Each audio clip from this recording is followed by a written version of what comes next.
Hi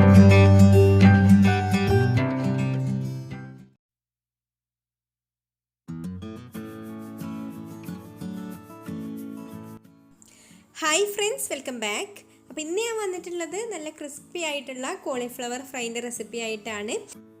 അപ്പോൾ നമുക്ക് cauliflower എങ്ങനെയാണ് ഇതുപോലെ നല്ല ക്രിസ്പി ആയിട്ട് പൊരിച്ചെടുക്കുക എന്നുള്ളത് കണ്ടു നോക്കാം.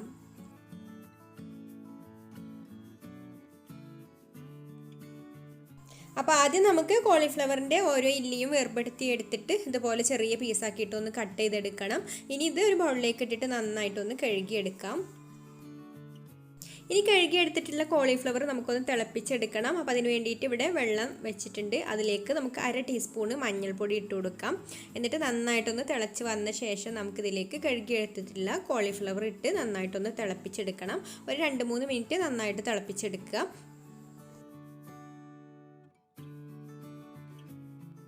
ഇതിലേക്കൊരു അല്പം ഉപ്പും കൂടെ ചേർത്ത് കൊടുക്കുന്നുണ്ട്. ഇപ്പോൾ നമ്മുടെ കോളിഫ്ലവർ നന്നായിട്ട് തിളച്ച് ഹാഫ് കുക്കായി വന്നിട്ടുണ്ട്. ഇനി നമുക്ക് ഫ്ലെയിം ഓഫ് ആക്കിയിട്ട് ഇതൊന്ന് വെള്ളം ഊറ്റി കളയണം. ഇനി നമുക്കിതിലേക്ക് വേണ്ട മസാല തയ്യാറാക്കാം. അപ്പോൾ അതിനായിട്ട് ഞാനിവിടെ ഒരു ബൗൾ എടുത്തിട്ടുണ്ട്. അതിലേക്കൊരു 2 ടേബിൾ സ്പൂൺ കടലപ്പൊടി ഇട്ട് കൊടുക്കാം. അപ്പോൾ കടലപ്പൊടിൻ്റെ അളവൊക്കെ നിങ്ങൾ എടുക്കുന്ന കോളിഫ്ലവറിൻ്റെ അളവിനനുസരിച്ചൊക്കെ മാറ്റം വരും കേട്ടോ. അപ്പോൾ ഞാനിവിടെ അല്പം കോളിഫ്ലവർ എടുത്തിട്ടുള്ളൂ. അപ്പോൾ അതിനുള്ള മസാലയാണ് ഞാനിപ്പോൾ എടുക്കുന്നത്. പിന്നെ ഇതിലേക്ക് 1 ടേബിൾ സ്പൂൺ അരിപ്പൊടി ഇട്ട് കൊടുക്കാം. അതുപോലെ 1 ടേബിൾ സ്പൂൺ കോൺഫ്ലവറും കൂടെ ഇട്ട് കൊടുക്കുന്നുണ്ട്.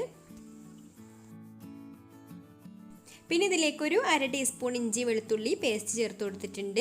ഇനി നമുക്കിതിലേക്ക് പാകത്തിനുള്ള ഉപ്പ് ചേർത്ത് കൊടുക്കാം. ഇനി ഇതിലേക്കൊരു 1/4 ടീസ്പൂൺ ഗരം മസാല ചേർത്ത് കൊടുത്തിട്ടുണ്ട്. അതുപോലെ 1 ടീസ്പൂൺ കശ്മീരി ചില്ലി പൗഡറും കൂടെ ചേർത്ത് കൊടുത്തിട്ട് ഇതിലേക്ക് പാകത്തിന് വെള്ളം ഒഴിച്ചിട്ട് നന്നായിട്ടൊന്ന് മിക്സ് ചെയ്തെടുക്കണം.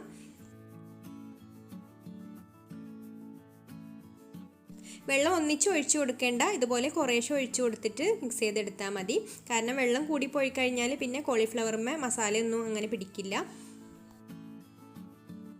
ഇനി അഥവാ വെള്ളം കൂടി പോയി കഴിഞ്ഞാൽ പിന്നെ അല്പം കടലപ്പൊടിയും കൂടി ചേർത്ത് കൊടുത്തിട്ട് ഒന്നും കൂടി മിക്സ് ചെയ്തെടുത്താൽ മതി.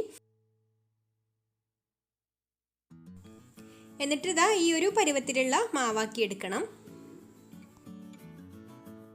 ഇനി നമുക്കിതിലേക്ക് നമ്മൾ ഡ്രെയിൻ ചെയ്ത് വെച്ചിട്ടുള്ള കോളിഫ്ലവർ ഇട്ട് കൊടുക്കാം. അപ്പോൾ കോളിഫ്ലവറുമേ വെള്ളത്തിൻ്റെ അംശം ഒട്ടും ഉണ്ടാവാൻ പാടില്ല. അപ്പോഴും ഇതിൽ വെള്ളം കൂടി പോവും. എന്നിട്ട് നന്നായിട്ടൊന്ന് മിക്സ് ചെയ്ത് കൊടുക്കുക.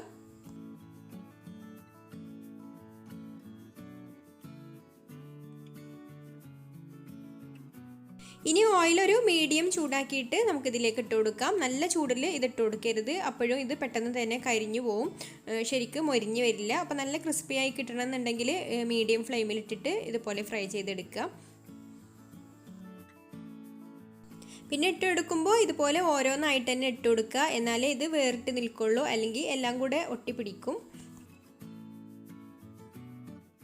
എല്ലാ ഭാഗവും ഒരുപോലെ കളറായി കിട്ടാൻ വേണ്ടിയിട്ട് ഇതുപോലെ നമുക്കൊരു സ്റ്റിക്ക് വെച്ചിട്ട് ഒന്ന് ഇളക്കി കൊടുക്കാം.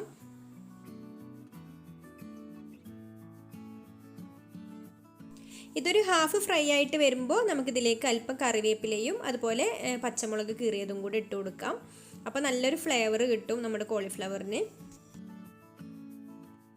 ഇപ്പോൾ കോളിഫ്ലവറും പച്ചമുളകും കറിവേപ്പിലയൊക്കെ നന്നായിട്ട് മൊരിഞ്ഞ് വന്നിട്ടുണ്ട്. ഇനി നമുക്കിത് കോരിയെടുക്കാം. ഇത്രയും മതി. ഇനി ബാക്കിയുള്ളതും കൂടി നമുക്കിതുപോലെ തന്നെ പൊരിച്ചെടുക്കാം.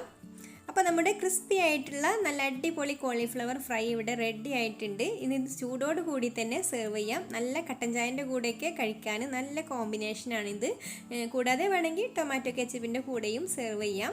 അപ്പോൾ നിങ്ങൾക്ക് ഈ ഒരു വീഡിയോ ഇഷ്ടമായിട്ടുണ്ടെങ്കിൽ ഒന്ന് ലൈക്ക് ചെയ്യുക, അതുപോലെ ഷെയർ ചെയ്യുക, നിങ്ങളുടെ അഭിപ്രായങ്ങളൊക്കെ കമൻറ്റ് ചെയ്യുക. പിന്നെ നിങ്ങൾ ഈ ചാനൽ ഇതുവരെ സബ്സ്ക്രൈബ് ചെയ്തിട്ടില്ലാത്തവരാണെങ്കിൽ ഒന്ന് സബ്സ്ക്രൈബും കൂടെ ചെയ്ത് സപ്പോർട്ട് ചെയ്യണേ.